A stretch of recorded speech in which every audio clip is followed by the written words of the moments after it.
Hey guys, welcome to BP, the Bible Perspective.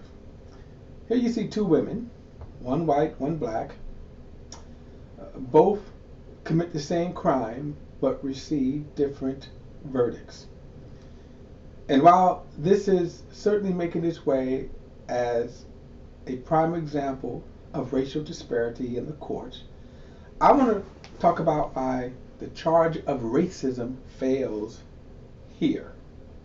Now, before we get into it, please like and share this video, subscribe to BP, the Bible Perspective, and as always, if you have a thought or comment, add it to the comments section below. All comments are welcome. What makes this story extremely interesting is that rarely do we have it unfold the way it have. You see these two women, Debbie Bosworth and then Carla Hoskins. They both stole from their towns, and they both appeared in the same court but days apart. The only way that this would have been better in terms of a racism case, is if the same judge had handed out both verdicts.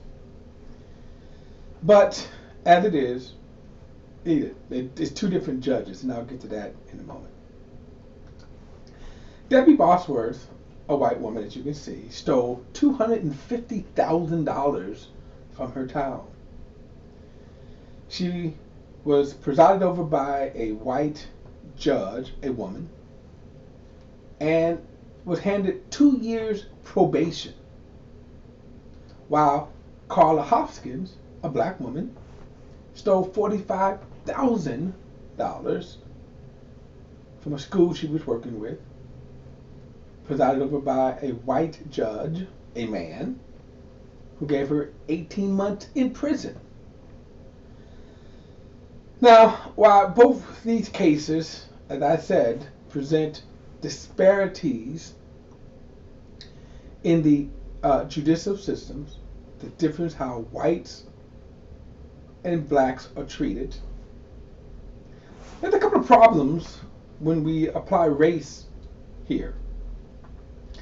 One, in the case of Debbie Bosworth, she had the town mayor, the mayor of the city, where she stole from, kind of go to bat for her and pleaded that she didn't get jail time. Plus, Debbie repaid the $250,000 from her pension fund.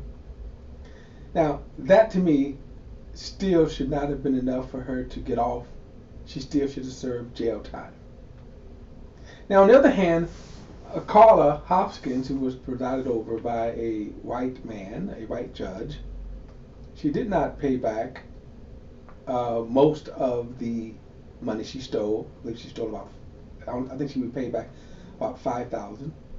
I am convinced that even if she had paid the $45,000 back, she still would have got time, because one of the things that people are bringing out in this case is that how white judges and prosecutors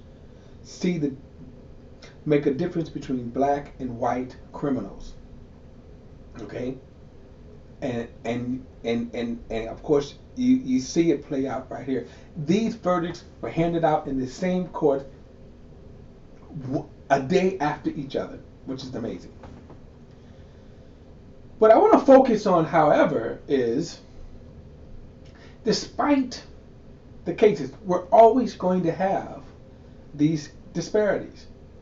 And look, without a doubt, because racism is so prevalent in our nation, and people can hide behind racism. They can hide their racism. For example, the white judge, no doubt, is going to say, I didn't sentence Carla because she was black. And at the same time, the white judge will say, well, I didn't give, Debbie a probation because she was white. And truthfully, we can't prove either one of it. We basically can show case after case after case where these things play out. In other words, yeah, we can show that if you got money, you're going to get a better deal from the courts.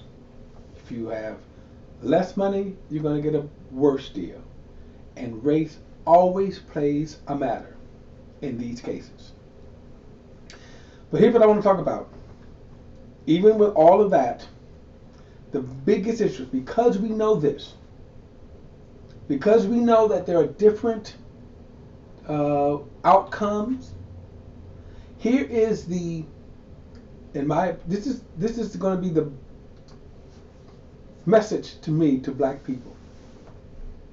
Stop committing crime. To me, stop committing crime and you won't do the time. Now, before I go on with this, I am acknowledging that there are disparities.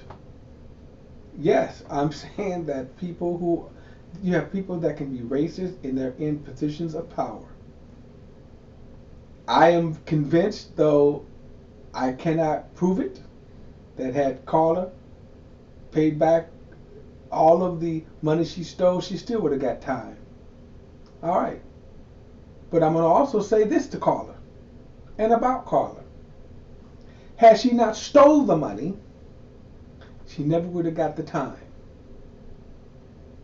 And I think it's time for us to really start focusing on the best way to defeat these systems, these racist systems, is by not doing the crime.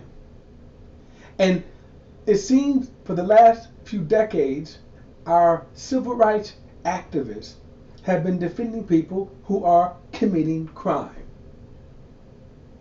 And the best way of not falling into this racist paradigm, don't sell drugs, don't commit murder, don't commit theft, don't speed.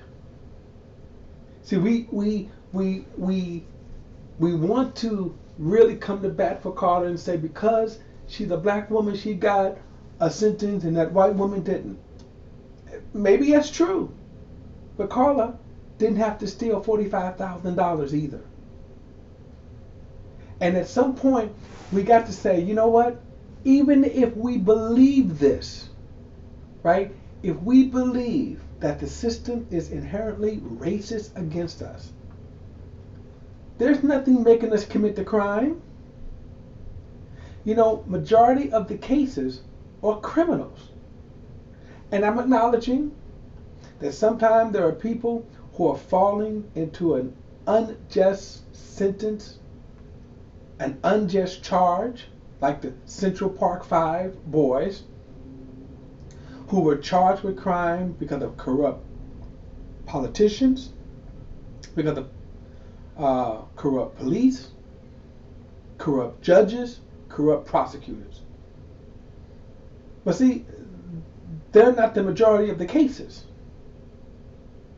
And what I'm saying is that in the cases of what we have here with Carla, you stole. You stole money. You stole money from people. And you can't compare yourself to white people. And it's irrelevant for you to compare yourself to white people. You stole. And what I'm saying is that if Carla did not want to go to jail and does not want to go to jail, how about this? Don't steal. Stop committing the crime. All right, guys, that's my perspective. What do you think? Don't forget to like and share this video and subscribe to BP, the Bible Perspective. And as always, if you have a thought or comment, add it to the comments section below. All comments are welcome. Till next time, I'll see you then.